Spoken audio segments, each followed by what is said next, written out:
گرچہ فردوس بری بھی ہے تجلی یار کی، جان تمنائی ہے تسکین کے لیے دیدار کی۔ اوجل آنکھوں سے ہے اپنی اصل، ہم در پردہ ہیں، طائر آوارہ ہیں اور آشیاں گم کردہ ہیں۔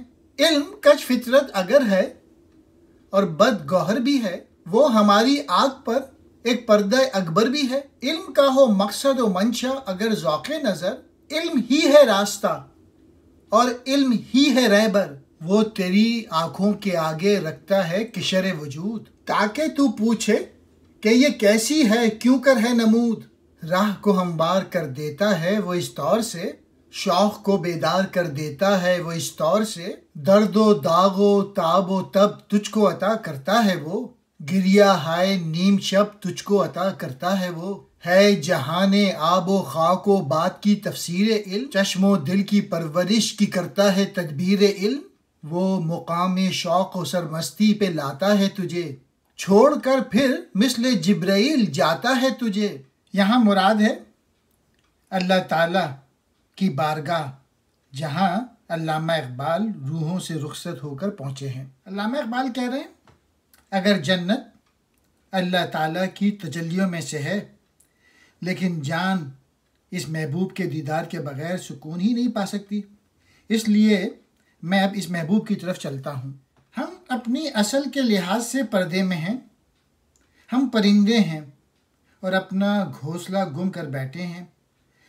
گویا ہماری اصل تو وہ ذات حق ہے جس سے ہم دنیا میں آ کر جدا ہو گئے ہیں اور یہاں آ کر دنیا میں اسے بلائے ہوئے ہیں۔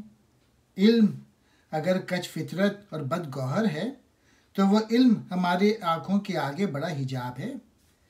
یہ جو جدید طرز کا جو علوم ہے، اس کی وجہ سے انسان اللہ تعالیٰ سے دور ہو گیا ہے اور شیطان کے نزدیک آ گیا ہے۔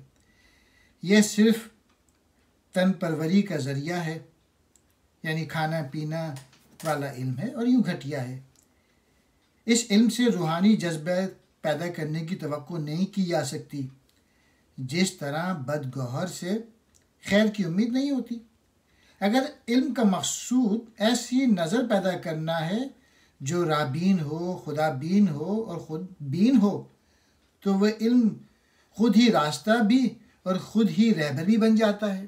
ایسا علم تیرے آگے وجود کا چھلکا رکھتا ہے تاکہ تو یہ پوچھے کہ اس نمود اپنی شان دکھانے کی کیفیت کا راز کیا ہے۔ گویا اس یعنی علم کے ذریعے کائنات کی اشیاء جو چھلکا ہیں میں جلوہ گر اس ذات حق کے وجود کا نظارہ کیا جا سکتا ہے۔ ایسا علم راستے کو اس طرح ہموار کر دیتا ہے اور شوق کو اس طرح بیدار کر دیتا ہے، گویا محبوب حقیقی کی منزل یعنی دیدار کی طرف سفر کا جذبہ پیدا کر دیتا ہے۔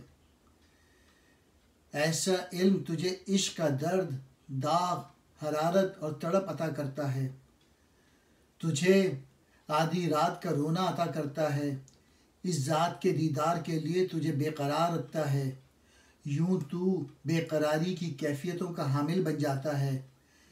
ایسا علم اس جہان رنگ و بو کی تفسیر ہے، یعنی اس کائنات کی وضاحت کرتا ہے۔ دیدہ دل اسی سے پرورش پاتے ہیں، آنکھیں بصیرت سے اور دل جذبوں سے سرشار ہو جاتے ہیں۔ پھر اقبال کہتے ہیں وہ علم تجھے جذب شوق کے مقام پر لاتا ہے اور پھر تجھے جبرائیل کی طرح چھوڑ دیتا ہے، گویا یہ لامکاں کی حد تک لے جاتا ہے، لیکن آگے اس ذات حق کے حضور نہیں لے جاتا۔ معراج شریف کے موقع پر حضور اکرم خدا کے حضور پہنچ گئے، لیکن جبرائیل اس سے آگے نہیں جا سکتے تھے۔ بقول جبرائیل اس سے آگے بڑھنے سے میرے پر جل جائیں گے۔